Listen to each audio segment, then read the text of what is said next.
Assalamualaikum warahmatullahi wabarakatuh. Waalaikumsalam warahmatullahi wabarakatuh.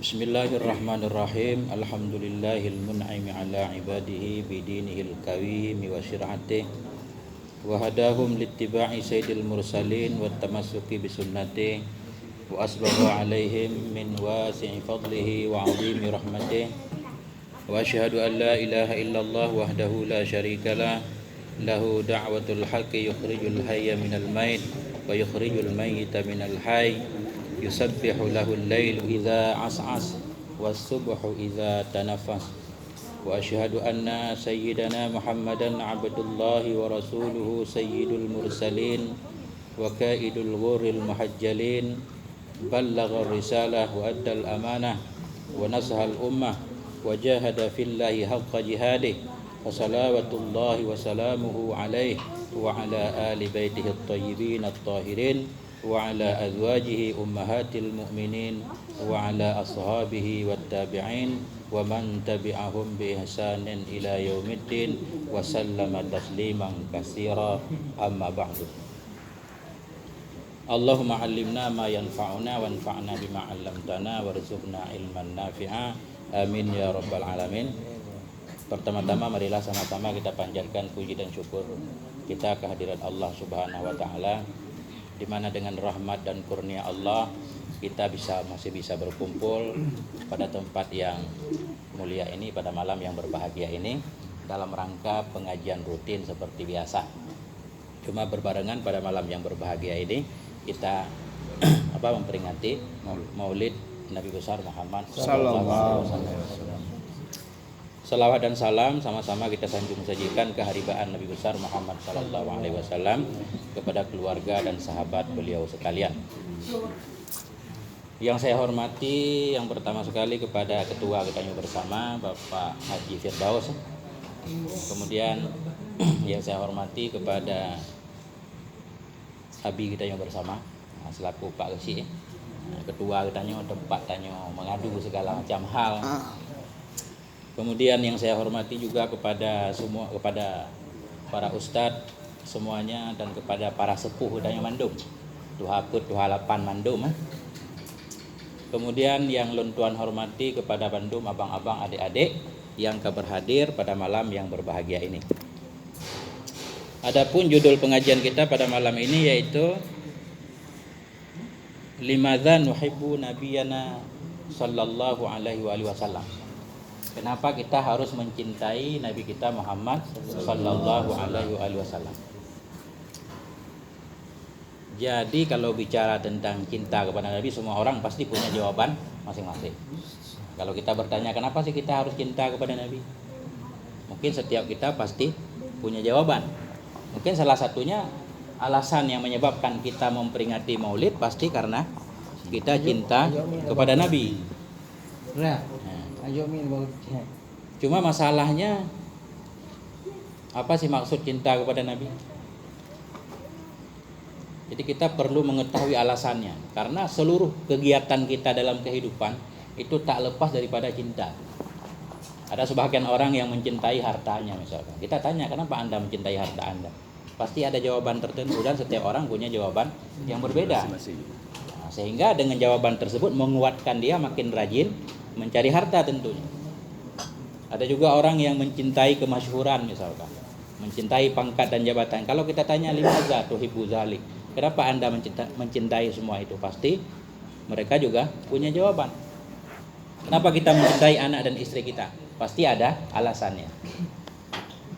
Kenapa kita begitu rajin kerja misalkan, pergi pagi pulang sore, apa ke pasar, apa di kantor segala macam kan? Pasti semua ada jawabannya. Tapi pada malam yang berbahagia ini kita tidak mengkaji tentang itu, tapi kita mengkaji tentang kenapa sih kita harus mencintai Nabi. Nah itu apa coba jawabannya kira-kira sebelum kita mengkaji. Ini kajiannya agak panjang sebenarnya.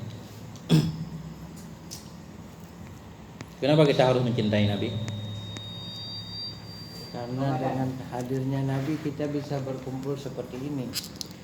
Enggak boleh, satu ada lagi.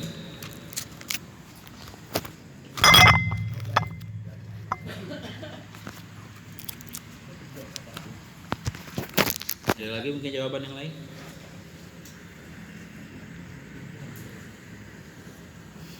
Kalau nggak ada kita lanjutkan. Yang pertama kita mencintai Nabi kalau menurut ini. Yang pertama listijlabi mahabbatillahi ta'ala. Yang pertama kita mencintai Nabi untuk mendapatkan cinta Allah Subhanahu wa taala. Yaqulullahu ta'ala fi kitabihil karim, Allah Subhanahu wa taala berfirman, A'udzubillahi minasyaitonirrajim, qul in kuntum tuhibbunallah fattabi'uni yuhibbukumullah. Katakan olehmu hai Muhammad kepada hamba-hambaku atau kepada umatmu, in kuntum tuhibbunallah, jika kalian semua mencintai Allah, maka ikutilah aku. Bila kalian mengikuti aku, maka Allah pasti akan mencintai kamu. Apa yang bisa kita pahami dari ayat ini? Kalau kita pengen mendapatkan cinta Allah, jalannya harus mencintai Nabi. Artinya jalannya mengikuti Nabi. Kita nggak mungkin mau mengikuti Nabi kalau kita tidak mengenal Nabi. Makanya di sini, jika kamu mencintai Allah maka ikuti aku, kata Nabi. Jika kamu mengikuti aku maka Allah akan mencintai. Jadi masalahnya bukan masalah klaim kita mencintai Allah. Semua orang bisa mengakui bahwa dia mencintai Allah. Masalahnya bagaimana caranya supaya Allah juga mencintai kita. Itu poinnya. Nah, kalau dalam ayat ini caranya yaitu dengan cara mengikuti Nabi. Jadi bisa kita pahami cinta kepada Nabi itu bukan hanya perasaan. Bukan hanya perasaan bahwa kita menyatakan kita cinta kepada Nabi, tapi lebih kepada mengikuti Nabi, mengikuti ucapan beliau, mengikuti perbuatan beliau dan segala macam. Fatariquha mahabbatu faman arada istijlaba mahabbatillahi ta'ala fatariquha mahabbatu Rasulillah. Maka barang siapa yang pengen mendapatkan cinta Allah, maka jalan satu-satunya yaitu mencintai Rasulullah sallallahu alaihi wasallam. Fala yumkinu lil insan ayyakuna mahbuban lillahi ta'ala illa idza habba rasulah. Kita tidak mungkin bisa dicintai oleh Allah melainkan ketika kita mau mencintai Rasulullah sallallahu alaihi wasallam. Jadi ketika kita berbicara tentang cinta Nabi, kita sebenarnya bukan berbicara tentang sosok yang biasa. Kita sedang berbicara tentang sosok yang pada diri beliau itu sudah lengkap segala macam sifat-sifat kesempurnaan. Sebagaimana tadi Syekh muda kita membaca dalam kitab Berjanji dan dalam Dalail misalkan, itu mengisahkan penuh dengan sifat-sifat Nabi yang luar biasa. Itu yang pertama, kita ambil poin singkatnya aja. Kita mencintai Nabi karena pengen mendapatkan cinta Allah. Pengen mendapatkan cinta Allah, ini perlu diingat. Yang kedua, likamali khalqatihi wa khuluqihi. Kita mencintai Nabi karena sempurnanya fisik Nabi dan karena sempurnanya akhlak Nabi. Ini hal yang membagikan cinta. Jadi begini, secara tabiat, jiwa manusia itu secara tabiat dia akan mencintai orang yang ganteng. Orang yang ganteng dan baik, itu secara tabiat.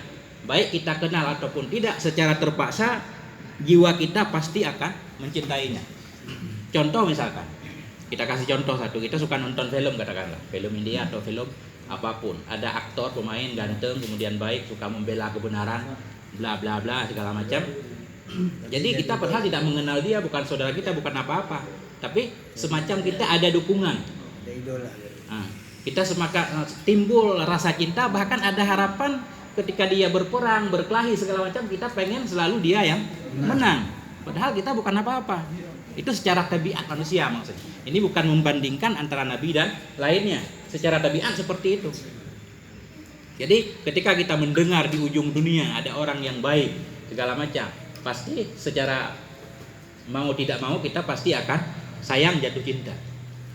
Jadi kalau kita mempelajari kisah hidup Nabi, kita baca dari buku-buku tadi, kalau kita paham tentang artinya, maka Nabi itu orang yang paling ganteng dan paling sempurna akhlak beliau. Gitu. Makanya tidak heran begini. Makanya dari Nabi lahir, masa remaja sampai sebelum Nabi memproklamirkan kenabian beliau, itu semua orang cinta kepada Nabi. Semua orang Arab, artinya orang-orang yang dekat dengan Nabi, semuanya cinta kepada Nabi. Bahkan Nabi digelar Shadiqul Amin misalkan, seorang yang jujur, bisa dipercaya, amanah segala macam, lengkap. Karena Nabi memang orangnya ganteng, segala kegantengan itu ada pada Nabi. Nabi Yusuf ketinggalan kalau kita baca dalam kitab tadi. Walaupun memang paling masyhur kalau Nabi Yusuf itu sangat ganteng, ternyata Nabi Muhammad jauh lebih ganteng lagi. Jadi karena itu tidak heran semua orang cinta kepada Nabi ketika Nabi belum memproklamirkan diri beliau jadi Nabi. Namun ketika Nabi sudah mempraktekkan, sudah memproklamirkan diri beliau jadi Nabi, ketika itu baru orang menentang Nabi. Itu menentang bukan karena Nabi nggak baik, bukan. Itu karena bisa mengganggu mereka, bukan mengganggu. Ada yang mengganggu status sosialnya. Yang tadinya pemimpin, khususnya yang menentang Nabi itu pembesar-pembesar. Takut merasa terganggu kalau Nabi diikuti oleh orang, Nabi akan jadi pemimpin. Kepemimpinannya seperti Abu Lahab misalkan akan hilang. Ada orang-orang yang punya bisnis tertentu, mereka suka mengribakan uang misalkan, atau segala macam. Jadi begitu, kalau mereka mengikuti dakwah Nabi, posisi mereka akan tergeser, bisnis mereka akan terganggu dan segala macam. Ketika itu mereka baru menantang Nabi. Fala yastati'u ahadun mahma utiya min ilmin wasfa khulqan nabiyya sallallahu alaihi wasallam. Tidak seorang pun mampu menjelaskan tentang akhlak Nabi yang sebenarnya betapapun dia memiliki banyak ilmu. Begitu. Karena yang kita bahas dari 1400 tahun yang lalu sampai sekarang, semua kajian kita berkaitan dengan kehidupan Nabi. Dan bahkan akan berlanjut terus sampai hari kiamat. Makanya betapapun seseorang memiliki ilmu yang sangat tinggi, mendalam, gak akan habis membahas tentang keutamaan atau sifat-sifatnya. Gak bakal habis.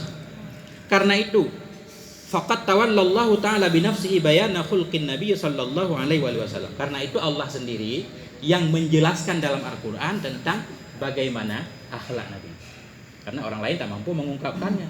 Allah berfirman, innaka la'ala khuluqin azim, misalkan ayat. Sungguhnya engkau itu benar-benar berada di atas akhlak yang agung. Jadi Nabi itu berada di atas akhlak. Seolah-olah semua akhlak mulia itu di bawah Nabi.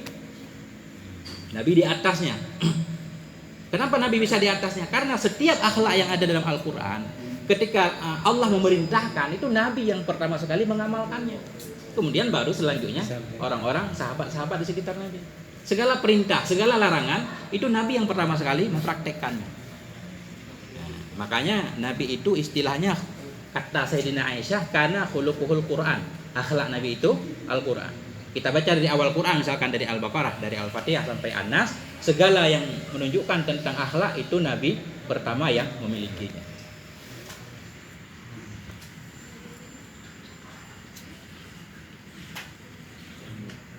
Misalkan kita nggak perlu membaca, mungkin Quran udah sering, atau hadis-hadis. Ini coba kita yang syair yang sering kita baca, Qasidah Burdah.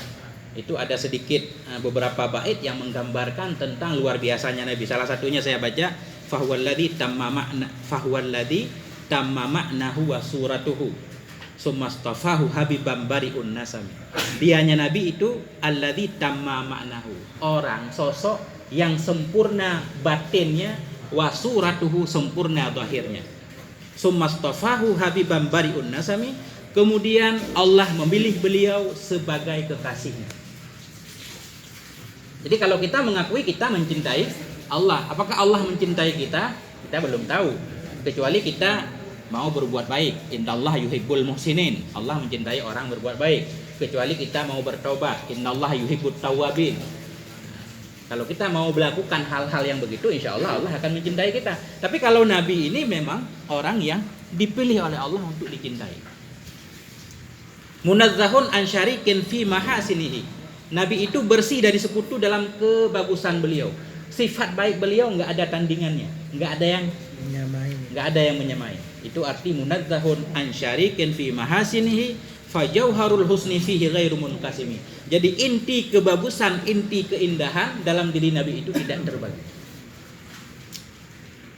Da'madda'athun nasara fi nabiyyihimi wahkum bima syi'ta madham fihi wahtaqimi. Tinggalkan apa yang disematkan oleh Nasrani terhadap nabi mereka, dan hukumkan olehmu dengan apa yang engkau kehendaki sebagai pujian kepada Nabi. Artinya begini, boleh nggak kita memuji Nabi?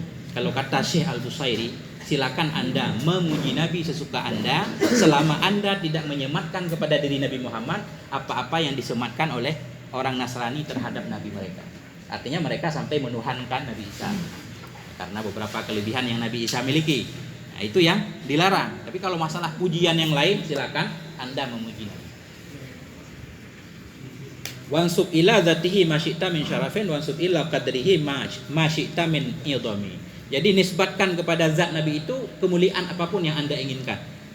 Nisbatkan kepada ketinggian derajat beliau apapun yang Anda inginkan, selama Anda tidak menuhankan Nabi sallallahu alaihi wasallam. Fa inna fadla Rasulillahi laisa lahu haddun fayu'riba anhu natikun bifami. Karena keutamaan Rasul itu enggak ada batasnya. Enggak ada seorang pun yang mampu mengungkapkannya secara sempurna. Itu lebih kurang yang dalam kitab dalail.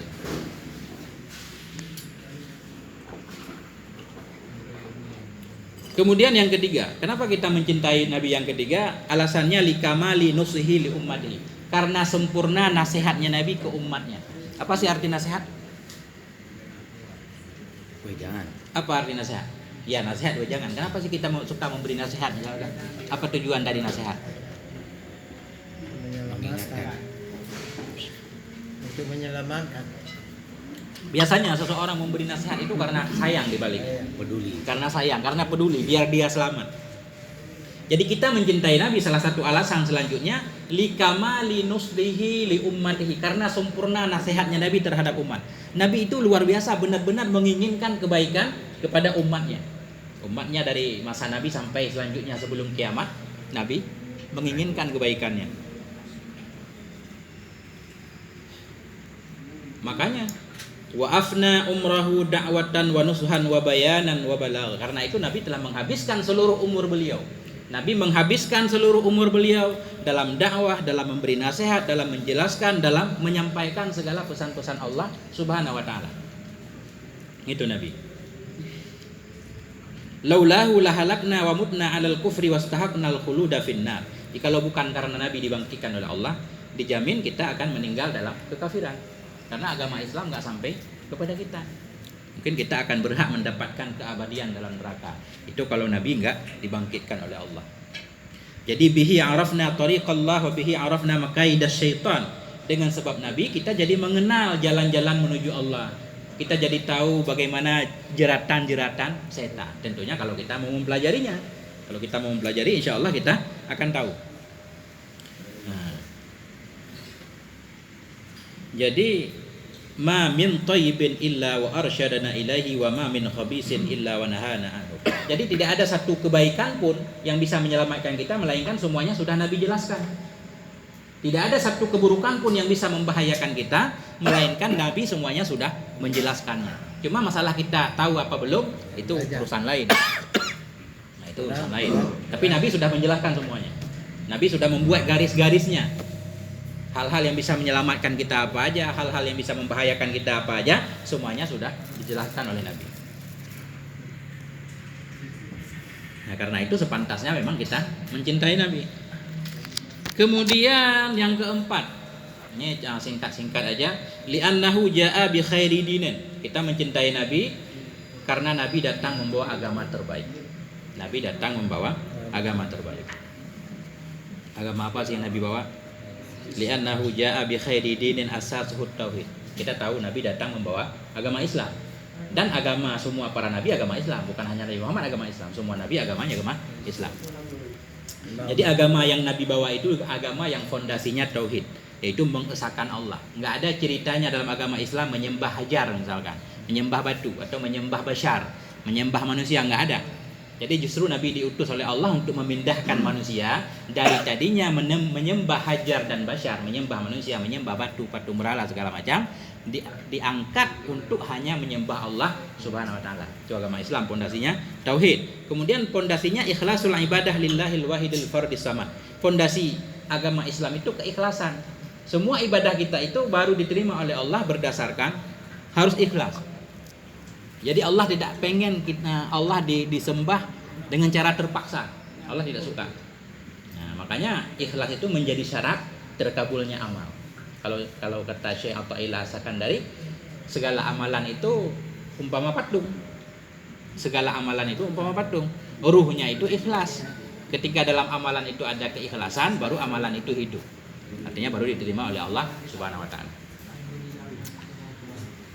Kemudian agama Islam juga fondasinya muraqabatullah fis sirri wal alan. Artinya kita selalu merasa dipantau oleh Allah dalam sendiri atau dalam khalayak ramai.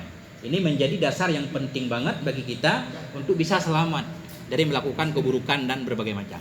Karena kalau kita merasa selalu dalam pantauan CCTV kan, nah, pasti insya Allah akan terjaga. Apalagi karena orang takut sama CCTV, ya kan? Orang takut sama CCTV. Kalau maksiat CCTV harus dimatikan dulu, biar nggak ada yang tahu.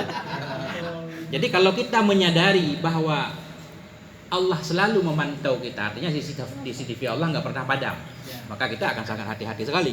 Nah, nggak bakal sembarangan mau maksiat karena nggak bisa dimatikan. Nggak pernah rusak. Nggak pernah rusak. Kemudian agama Islam juga dibangun atas dasar tahalli bimakarimil akhlak. Jadi kita harus siap untuk menghiaskan diri kita dengan berbagai kemuliaan akhlak.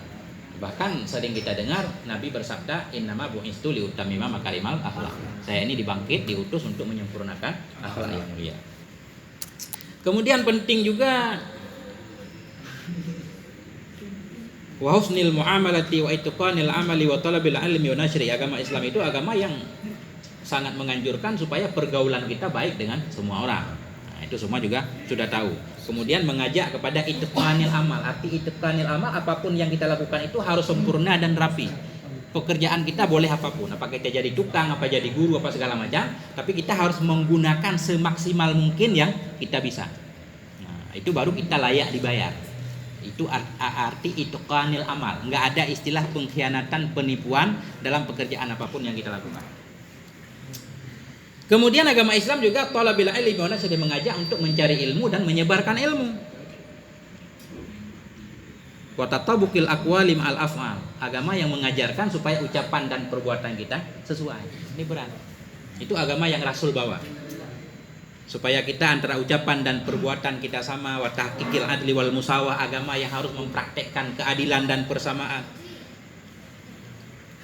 Kemudian agama Islam juga membolehkan kita bersenang-senang dengan yang halal.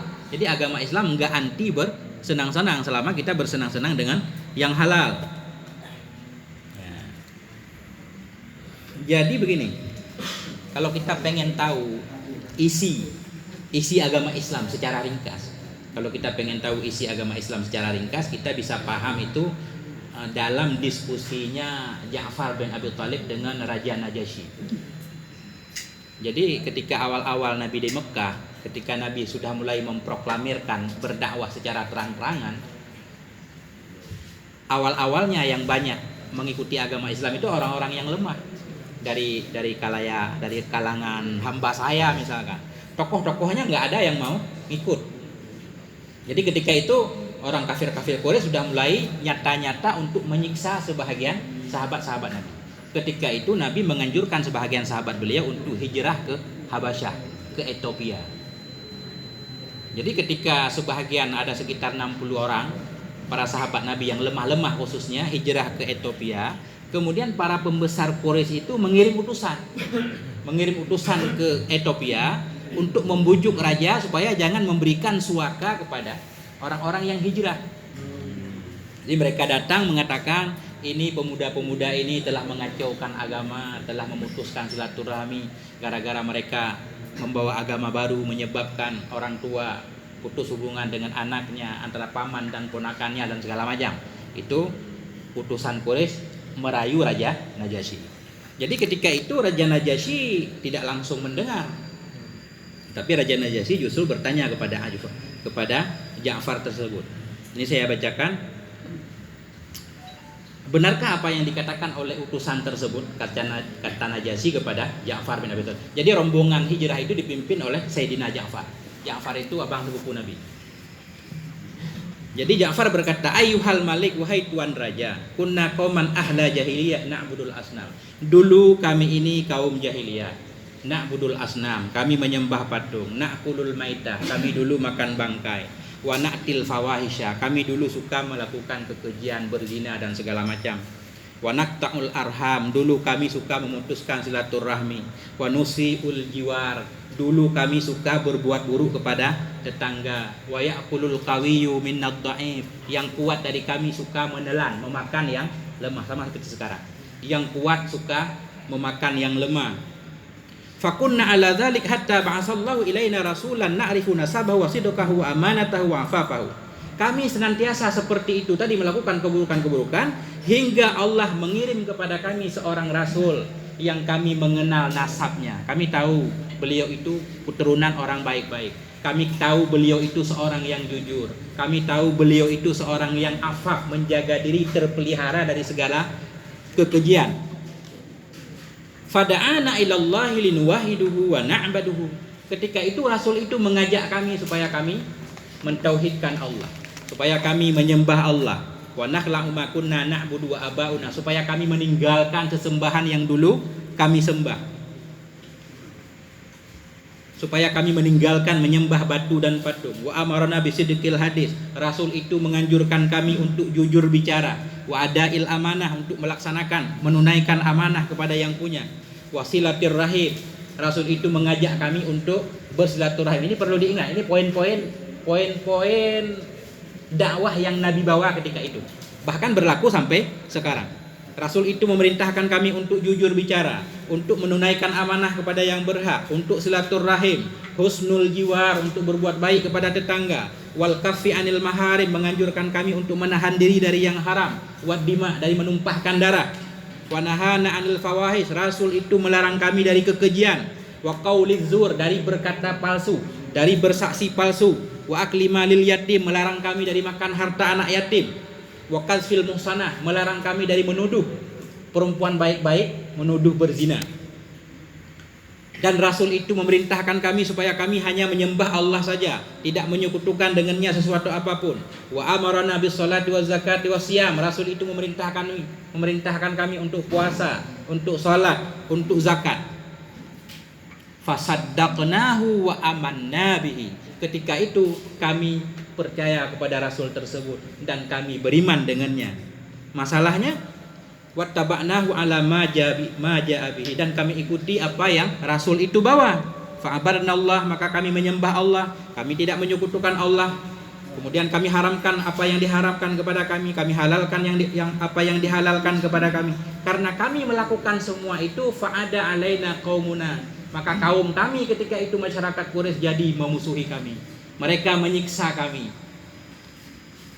mereka memfitnah kami supaya kami kembali lagi kepada keadaan semula, kepada keburukan-keburukan yang sudah kami tinggalkan. Karena itu wahai Tuhan, ini kata Sayyidina Ja'far, karena itu wahai Tuhan, kami pergi ke negeri Tuhan dengan harapan kami di sini dapat perlindungan dan kami tidak akan dizalimi. Artinya para sahabat Nabi itu mencari suaka. Jadi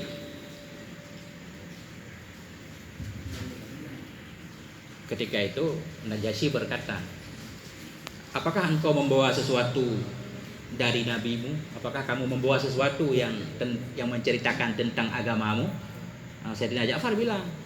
Kemudian beliau membacakan awal surah Maryam, kaf ha ya ain sad, dzikru rahmati rabbika abdahu zakariya idzna ada rabbahu nidaan khafiyya, panjang segala macam menceritakan tentang Sayyidatina Maryam. Sementara Najasyi itu kan kenal banget sama Maryam. Ketika itu Najasyi berkata, faqala lahun Najasyiyu, fabaqan Najasyi, ketika itu Najasyi menangis. Kalau dalam kisah ini, hatta akhdala lahyatahu, hingga jenggot Najasyi itu basah dengan air mata. Ketika itu Najasyi berkata, inna hadza wallah walladzi ja'a bihi Musa la yakhraju min mishkatin wahidah, sesungguhnya ini demi Allah, apa yang dibawa oleh Nabi Musa dan Nabi Isa itu berasal dari sumber yang satu. Kemudian Najasyi berkata, demi Allah saya tidak akan menyerahkan kalian kepada mereka. Akhirnya utusan Quraisy itu pulang sia-sia dalam tangan kosong. Begitu kalau kita paham dari diskusi tadi kan luar biasa. Itu. Jadi coba kita bayangkan, kalau Nabi mengajak untuk kebaikan seperti itu, ada nggak orang yang nggak mau menerima? Kalau dia menggunakan akal sehat, bukan karena kepentingan, nggak mungkin orang nggak mau menerima dakwah Nabi. Makanya rata-rata yang menentang dakwah setiap nabi dalam setiap daerah itu para pembesarnya, bukan rakyat jelata. Karena rakyat jelata biasanya nggak ada kepentingan. Mereka nggak ada kepentingan. Begitu ada hal-hal yang kelihatannya memang baik, langsung diterima. Itu dimanapun itu tetap para pembesar, para penguasa, para orang yang punya jabatan, yang punya pengaruh, yang suka menentang kebenaran. Mengambil kenyamanannya. Kalaupun ada rakyat jelata yang menolak, itu rakyat jelata yang pro kepada penguasa tadi, karena dia punya kepentingan segala macam, mungkin biaya hidupnya ditanggung oleh pemimpin tersebut. Rakyat jelata penjilat. Makanya dalam Al-Quran Allah menjelaskan orang-orang yang ingkar kepada dakwah Nabi itu karena inadan wa kufran. Inad itu keras kepala. Dia tahu itu kebenaran tapi dia tidak mau mengikutinya karena ada kepentingan lain. Dan disebut dengan kufran. Kufran itu dia tahu kebenaran tapi menutupnya. Jadi kufran itu menutup kebenaran yang sudah dia tahu, ditutup, makanya namanya kafir. Jadi kufar itu bahkan untuk petani juga dalam Al-Quran disebut kufar. Kufar banyak artinya. Jadi salah satu arti kufar itu secara bahasa menutup. Para petani sesudah mencangkul tanah kemudian memasukkan bibitnya ditutup, itu dalam bahasa Quran kufar. Nah, ini kafir. Secara bahasa, bukan kufar kafir kan? Itu. Jadi untuk menerima kebenaran bukan hal yang gampang, apalagi mengucapkan kebenaran. Banyak orang yang tahu kebenaran itu sebagai kebenaran, tapi berani nggak kita mengucapkan kebenaran itu sebagai kebenaran? Itu butuh mental khusus. Mau tahu korupsi haram, cuman karena banyak 3 triliun, ayo. Bukan ayo. Lanjut. Kemudian li'annahu rahmatul lil alamin. Kita mencintai Nabi karena Nabi rahmat lil alamin, rahmat untuk seluruh alam. Dari mana kita tahu Nabi rahmat bagi seluruh alam? Itu ayat sering banget kita dengar. Wa ma arsalnaka illa rahmatan lil alamin. Tidaklah kami utus engkau wahai Muhammad melainkan rahmat untuk seluruh alam. Rahmatul lin nisa pertama, rahmat untuk perempuan misalkan.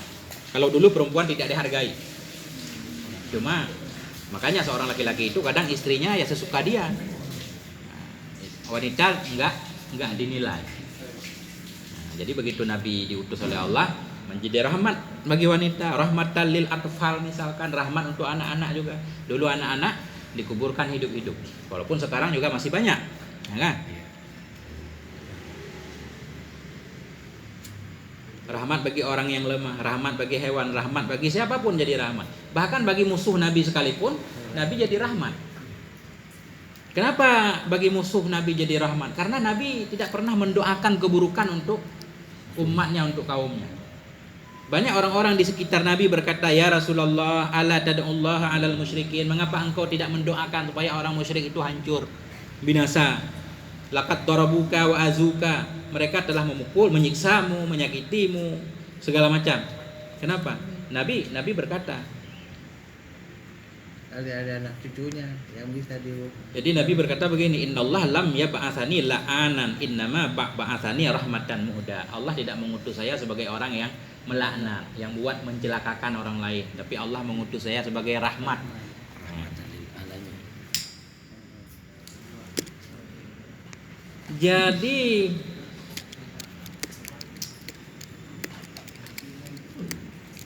Jadi Nabi itu kalau di sini falam yantakim minhum ba'da an qadara alaihim. Nabi tidak pernah menyiksa siapapun ketika beliau sudah mampu.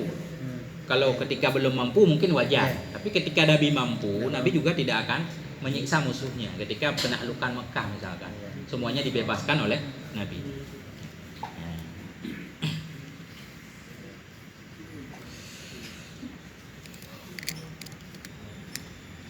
Bahkan Nabi selalu berdoa, Allahumma ghfir li qaumi fa innahum la ya'lamu. Ini bisa kita pahami dari kisah Taif misalkan. Ketika Nabi mencari suaka, Nabi pernah mencari suaka ke negeri Taif, meminta perlindungan supaya mereka mendukung dakwah Nabi. Tetapi pemimpinnya tidak mau mendukungnya, bahkan memerintahkan anak-anak segala macam untuk melempar Nabi dengan batu.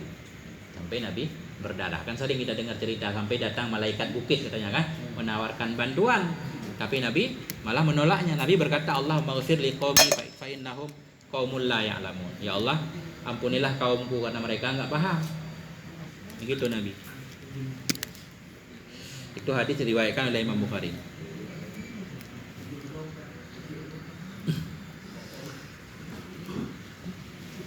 Jadi kalau kita baca kisah-kisah para nabi, faqulul anbiya as-sabiqin da'au ala aqwamihim illa Muhammadan sallallahu alaihi wasallam. Nabi-nabi sebelum Nabi Muhammad itu, ini bukan mengurangi nabi-nabi semuanya mulia. Ini kita baca kisah dalam Al-Qur'an.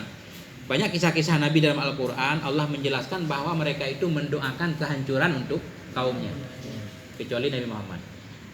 Nabi Nuh misalkan, ketika berdakwah 950 tahun ya kan? Nggak ada yang mendengarkan. Nabi Nuh mendoakan, maka turunlah banjir. Allahumma ansurni misalnya. Ya Allah tolonglah aku kan. Fa inni maghlub, aku terkalahkan.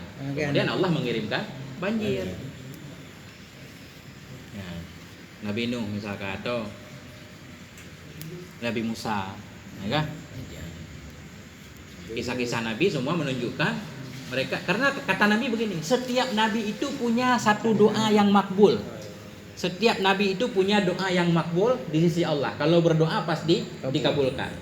Termasuk Nabi Muhammad. Tapi kata Nabi, saya tidak menggunakannya. Saya menyimpannya untuk umatku di hari kiamat nanti. Nah itu Nabi gitu.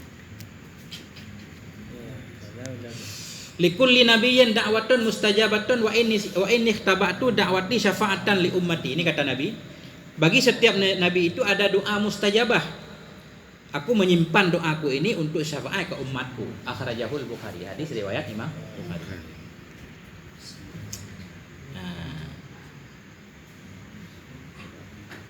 Nah itulah. Makanya salah satu orang alasan memperingati Maulid ya sebagai membuktikan cinta kepada Nabi, dengan harapan kita semuanya mendapatkan syafaat Nabi pada hari kiamat.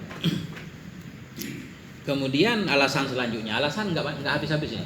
Kalau kita kaji bertahun-tahun nggak habis-habis, cuma kita kaji beberapa poin saja. Gampang diingat.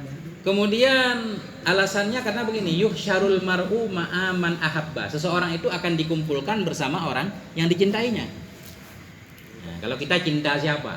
Itu akan dikumpulkan bersama orang yang kita cintai. Karena itu kita perlu mencintai Nabi supaya dibangkitkan bersama Nabi. Ini berdasarkan hadis Nabi. Ja'a A'rabiyun ilan Nabi. Datanglah seorang orang Arab kepada Nabi sallallahu alaihi wasallam. Orang Arab itu berkata, "Mata saat? Kapan kiamat ya Rasulullah?" Rasulullah menjawab, "Ma'adaritalah." Apa yang Anda persiapkan untuk kiamat? Kok nanya-nanya tentang kiamat? Ada yang nggak dibilangin ntar hari Sabtu gitu, enggak ya? Kata beliau, "Ma'adatullah." Aku tidak mau mempersiapkan apa-apa. Aku tidak mempersiapkan apa-apa untuk kiamat, cuma melainkan inni uhibbullah wa rasulah. Aku mencintai Allah dan Rasulnya. Ketika itu Rasul bersabda, "Anta ma'aman ahbabta." Engkau bersama dengan orang yang engkau cintai. Artinya sahabat ini menyatakan, saya tidak mempersiapkan untuk kiamat itu dengan banyaknya sholat dan puasa maksudnya. Enggak banyak puasa sunnah, enggak banyak sholat sunnah segala macam. Yang pokok-pokok tetap dilakukan. Bukan berarti ini kita boleh enggak sholat. Yang penting cinta kepada Allah dan Rasul. Itu cinta bohong. Karena tadi ayat di atas, in kuntum tuhibbunallah fattabi'uni yuhibbukumullah. Jika kamu menyatakan kamu cinta kepada Allah, ikuti aku. Kalau ikuti Nabi kan ikuti perintah Nabi, perkataan Nabi, tinggalkan yang dilarang oleh Nabi. Jangan kita pahami di sini cukup yang penting cinta. Yang penting ada berkurban untuk memperingati Maulid. Walaupun kita kadang sholatnya nggak benar segala macam. Itu nggak disebut dengan cinta kepada Nabi.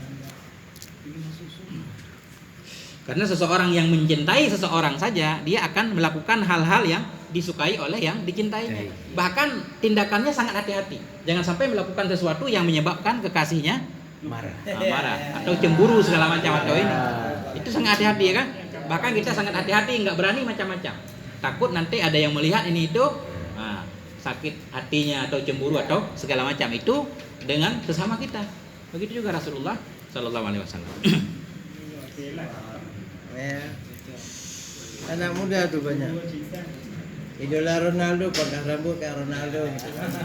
Kata Imam Qurtubi, kata beliau begini, ini ada Sauban sahabat, ini pembantu Rasulullah.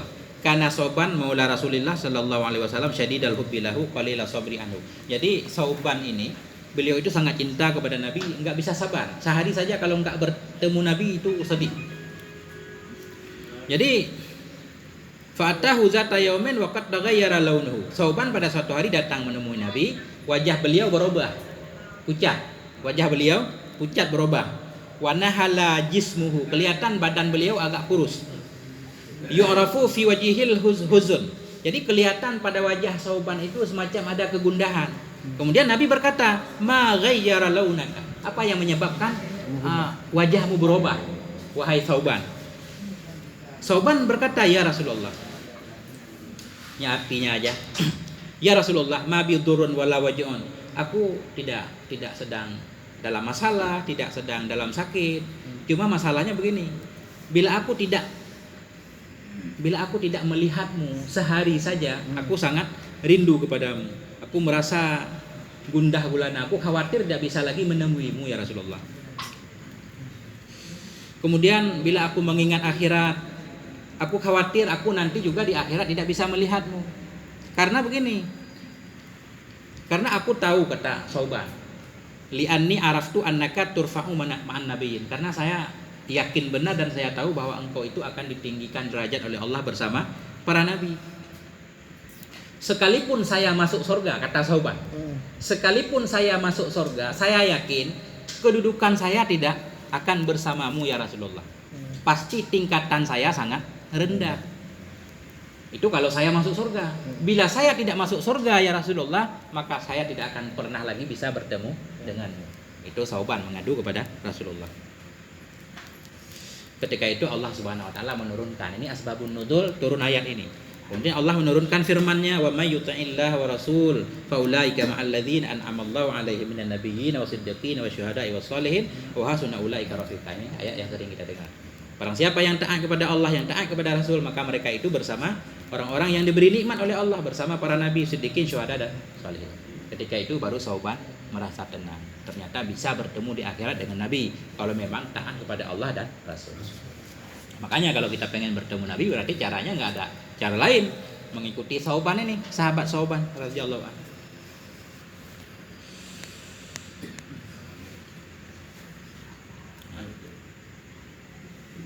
Masih boleh? Kemudian panjang masih. Benda mati saja mencintai Nabi. Apalagi kita benda hidup. Nah, kita nggak disebut benda sebenarnya kita benda. Apalagi kita yang hidup yang punya perasaan. Yang benda mati saja mencintai Nabi. Dari mana kita tahu kalau benda mati mencintai Nabi? Lamma faqadahu jad'ul ladzi kana yaktubu alaihi qabla ittikhadil mimbari hanna ilaihi wa saha kama yasihu sabiy. Jadi begini, Nabi sebelum Nabi dibikinin mimbar untuk berkhutbah, Nabi tadinya berkhutbah bersandar di pohon kurma. Ada tiang kurma, Nabi kalau berkhutbah menyandar di pohon kurma tersebut. Ketika ada sebahagian sahabat yang membuat mimbar untuk Nabi, maka pohon kurma itu dipindahkan. Nabi tidak menggunakannya lagi. Ketika itu pohon kurma itu menangis seperti menangisnya anak kecil. Menangis seperti menangisnya anak kecil hingga Nabi datang memeluknya. Baru dia diam. Nabi ketika itu Nabi bersabda, "Lau lam a'taniquhu lahanna ila yaumil qiyamah." Jadi kalau aku tidak memeluknya maka dia akan menangis hingga hari kiamat, kata Nabi. Nah, ini kisah. Kita cari hadisnya. Hasan Basri, tabi'in ini, beliau mengomentari hadis ini begini. Idza hadasa bihadzal hadis baqiya. Hasan Basri ketika beliau membacakan hadis ini beliau menangis. Kenapa beliau menangis? Kata beliau, hadhihi khashbatun tahinnu ila Rasulillah. Ini benda mati, sepotong pohon kurma, dia menangis merindukan Nabi. Fa antum ahaqqu an tashtaqu ilai. Maka kita ini lebih berhak untuk rindu kepada Nabi. Itu poinnya.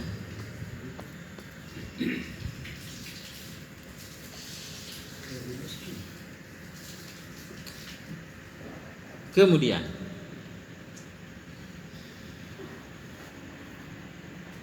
ternyata bukan kita aja yang harus mencintai Nabi. Ternyata sudah lebih dahulu Nabi itu mencintai kita. Ternyata Nabi itu sangat mencintai kita, umatnya. Dari mana kita tahu? Dari mana kita tahu kalau Nabi itu sangat mencintai kita?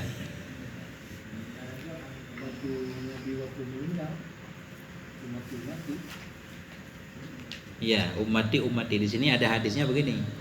Ketika Nabi SAW membaca ayat Al-Quran yang mengisahkan tentang Nabi Ibrahim, Rabbi innahunna adlalna katsiran minan nasi wa man tabi'ani fa innahu minni wa man asani fa innaka ghafurur rahim. Ini doa Nabi Ibrahim. Ya Allah, mereka telah menyesatkan banyak dari manusia. Artinya sebahagian orang umat Nabi Ibrahim telah menyesatkan sebahagian yang lain. Kemudian Nabi Ibrahim berkata, faman tabi'ani fa innahu minni. Siapa yang di antara mereka mengikuti aku, maka mereka masuk golonganku ya Allah. Wa man asani, barang siapa yang menentangku, maksiat kepadaku, maka itu terserah kepadamu ya Allah. Engkau Maha Pengampun. Engkau ampuni ya ampuni, engkau siksa juga silahkan.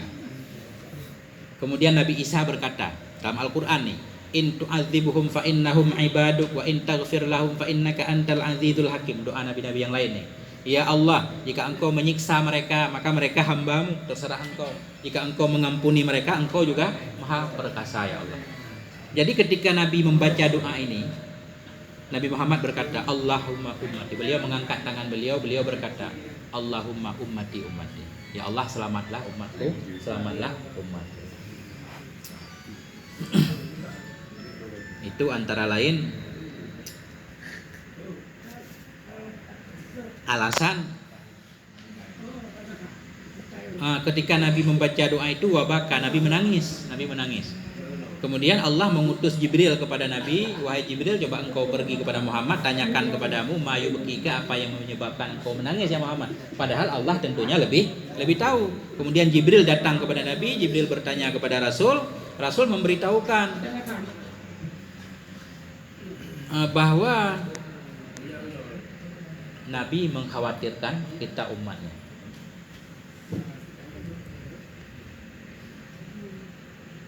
Kemudian Rasulullah berfirman ketika itu dalam surat Ad-Duha.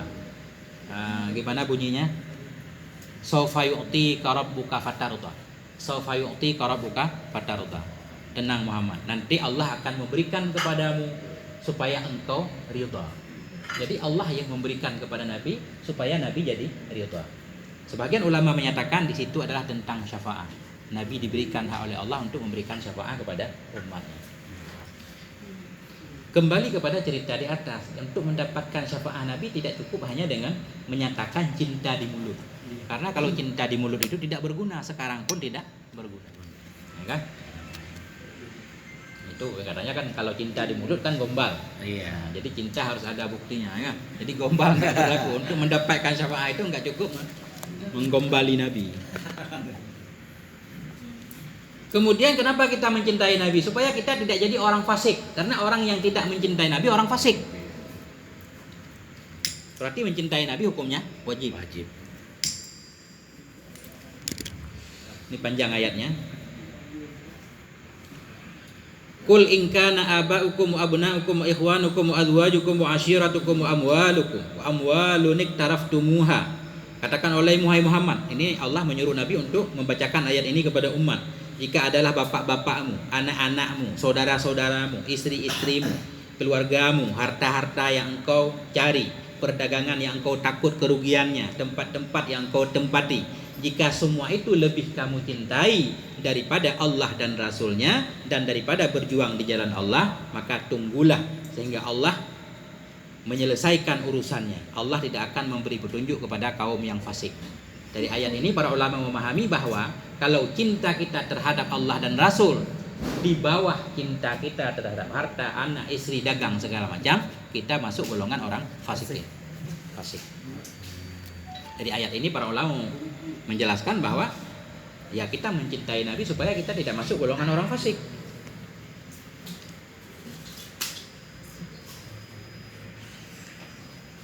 Kemudian kenapa kita harus mencintai Nabi? Karena kalau kita enggak mencintai Nabi, iman kita itu enggak sempurna. Hadis sahih menyatakan la yu'minu ahadukum hatta akuna habba ilaihi min waladihi wa walidihi wan nasi ajmain. Tidaklah salah satu kamu itu beriman sehingga aku lebih dicintainya daripada anak, ayah dan manusia semuanya. Sabda Nabi. Ini panjang ceritanya. Ketika Sayyidina Umar mendengarkan hadis Nabi ini, Sayyidina Umar bilang, saya mencintaimu ya Rasulullah. Saya lebih mencintaimu daripada anak istri segala macam kecuali diri saya. Kata Sayyidina Umar. Kata Nabi, itu belum cukup. Belum cukup engkau mencintai saya melebihi apapun selain dirimu, tapi harus lebih dari dirimu. Makanya timbul hadis ini tadi. La yu'minu ahadukum, tidak sempurna iman salah satu kamu hingga Rasul lebih dicintai daripada semuanya. Ini bicara di mulut memang gampang bunyinya. Ini nanti ketahuan kita tidak cinta tidaknya kita kepada Nabi ketika prakteknya. Ketika berbenturan antara kepentingan pribadi dan ajaran Nabi. Ya kan? Nah, itulah tempat membuktikan cinta kepada Nabi.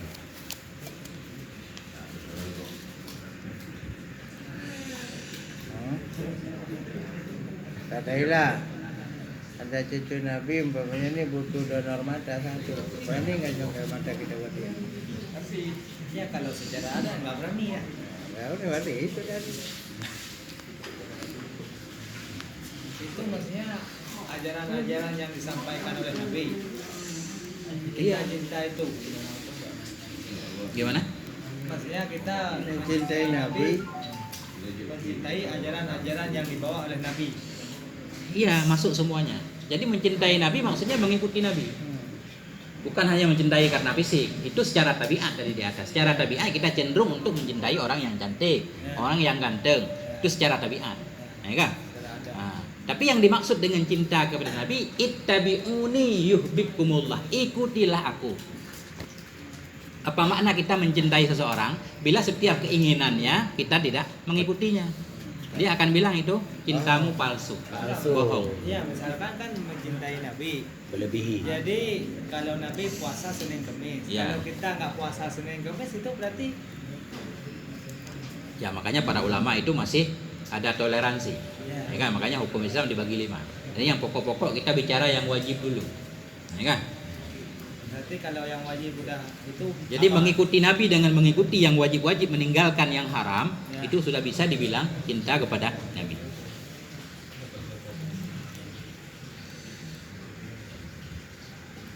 Jadi begini, karena Nabi sangat sayang kepada kita, tadi di atas setiap kebaikan Nabi, setiap kebaikan yang bisa menyelamatkan kita sudah Nabi ajarkan.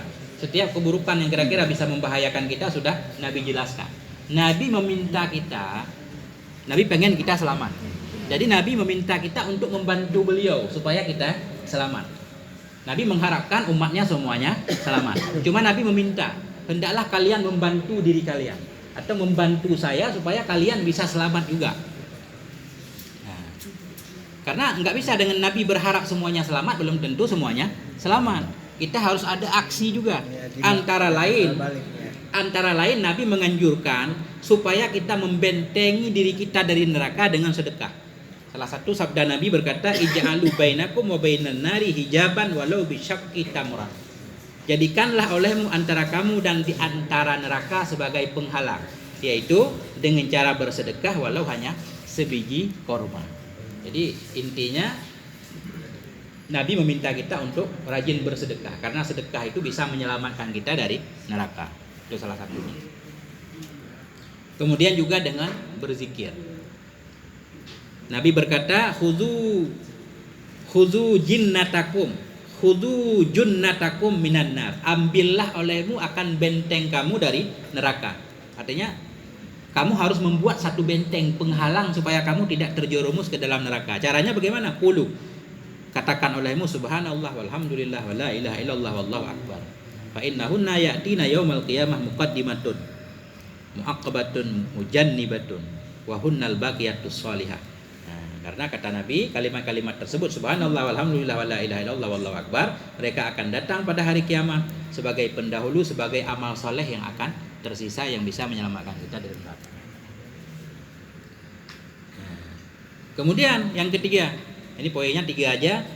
Kita membuat benteng supaya kita tidak terjerumus ke dalam neraka dengan cara tarbiyatul banat, dengan cara mendidik anak. Bagi yang udah punya anak, mendidik anak dengan baik itu bisa menghalanginya dari neraka.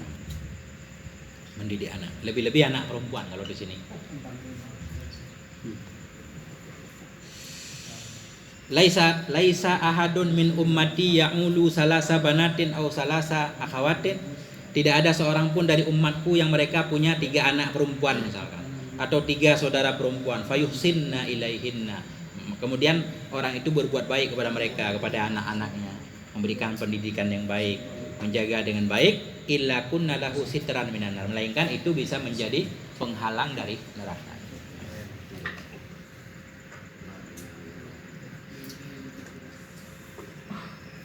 Nah, jadi mungkin ya sampai di situ aja poinnya. Kenapa kita harus mencintai ini? Alasannya banyak banget. Walaupun kita kaji nggak bakal habis-habis. Antara lain supaya kita mendapatkan cinta Allah, kita mencintai Nabi, tentunya karena tadi Nabi sangat sempurna. Nabi itu insan kamil.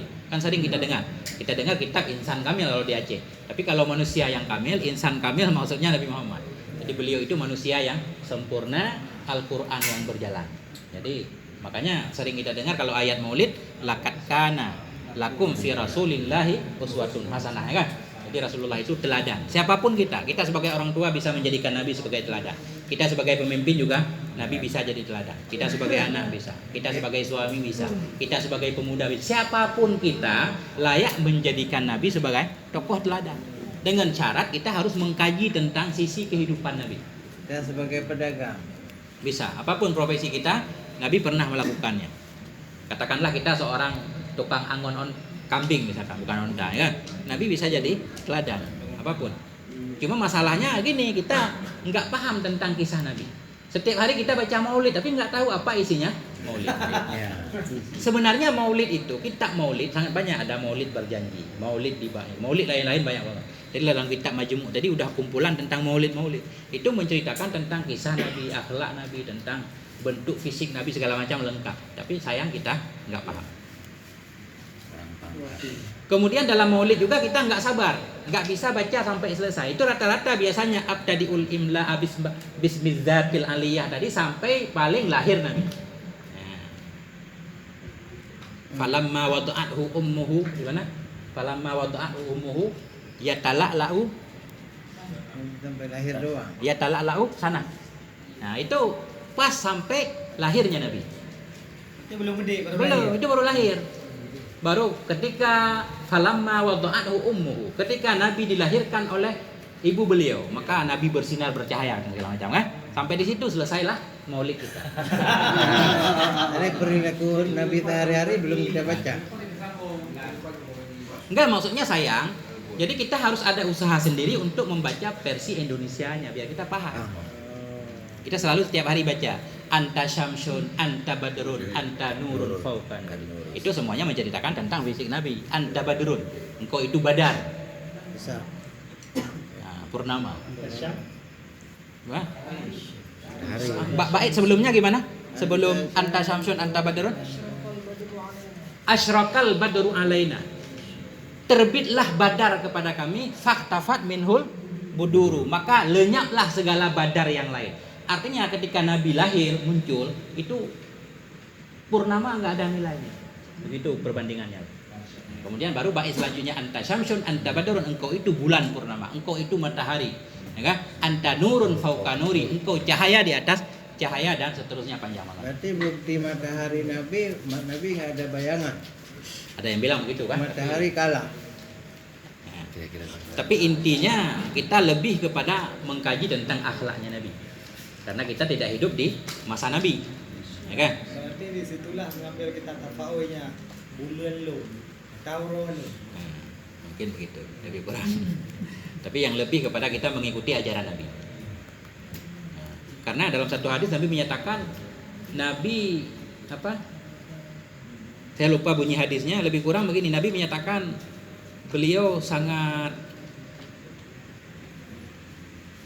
gimana bunyi hadisnya?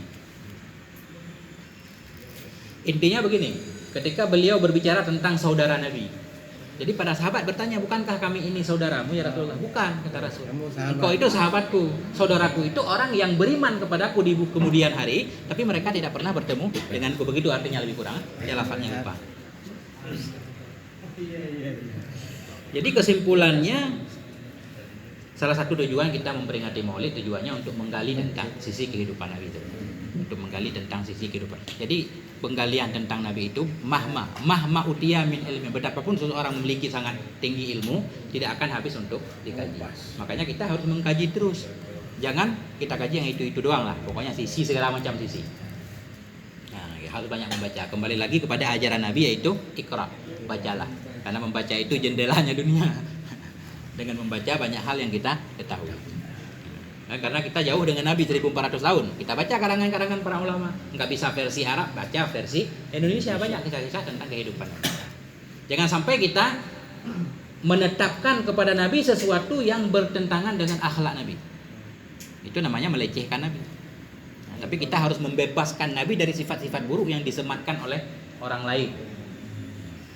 Karena pegangan pokok tentang akhlak Nabi, innaka la'ala khuluqin azim misalkan. Khususnya engkau wahai Muhammad benar-benar berada di atas akhlak yang sangat luar biasa. Ketika ada orang yang menyatakan Nabi misalkan pernah membunuh orang, menusuk matanya dengan besi segala macam, memutilasi orang, kita jangan gampang percaya. Itu layak enggak dengan innaka la'ala khuluqin azim tadi. Jadi jangan semua cerita yang dinisbatkan oleh orang kepada Nabi kita langsung menerimanya. Patokannya Nabi itu berakhlak yang mulia. Kita bandingkan seseorang yang berakhlak mulia mungkin enggak begini. Nah, itu patokannya. Nah, sampai di sini akhirul kalam. Wallahu a'lam bishawabbil marji wal ma'ab. Subhanakallahumma wa bihamdik asyhadu an la ilaha illa anta astaghfiruka wa atubu ilaik. Wa sallallahu ala sayyidina Muhammad wa ala alihi wa sahbihi wa baraka wa sallam. A'udzubillahi minasyaitonir rajim. Bismillahirrahmanirrahim. Alhamdulillahirabbil alamin hamdan yuwafi ni'amahu wa yukafi'u mazidah. Alhamdu kama yanbaghi jalikal karim wa 'azimi sultanik. Allahumma shalli wa sallim wa barik ala sayyidina Muhammad wa ala alihi wa sahbihi wa sallim. Allahumma ighfir lil muslimin wal muslimat wal mu'minat al ahya'i minhum wal amwat rahmatika ya arhamar rahimin. Allahumma ighfir lana dzunubana wa dzunuba walidayna warhamhum kama rabbawna shighara.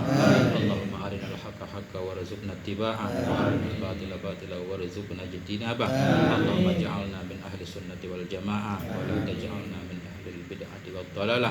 Allahumma inna nas'aluka salamatan fid din, afiyatan fil jasad, wal jadatan fil ilmi, wa barakatan fil rizqi, wa tawbatan qabla al maut, wa maghfiratan ba'da al maut, wa rahmatan indal maut. Allahumma hawin alaina fi sakratil maut wa najata minan nar wal 'afwi 'indal hisab. Allahumma htib ajalana bi qouli la ilaha illallah. Allahumma ajirna minan nar. Allahumma ajirna wa abaina wa ikhwanina wa akhwatina minan nar. Allahumma ajirna wa iyyahum minan nar. Allahumma rabbana zalamna anfusana wa illam taghfir lana wa tarhamna lanakunanna minal khasirin. Rabbana taqabbal minna innaka antas samiul alim wa tub 'alaina ya maulana innaka antat tawwabur rahim. Rabbana atina fid dunya hasanah wa fil akhirati hasanah wa qina azaban nar.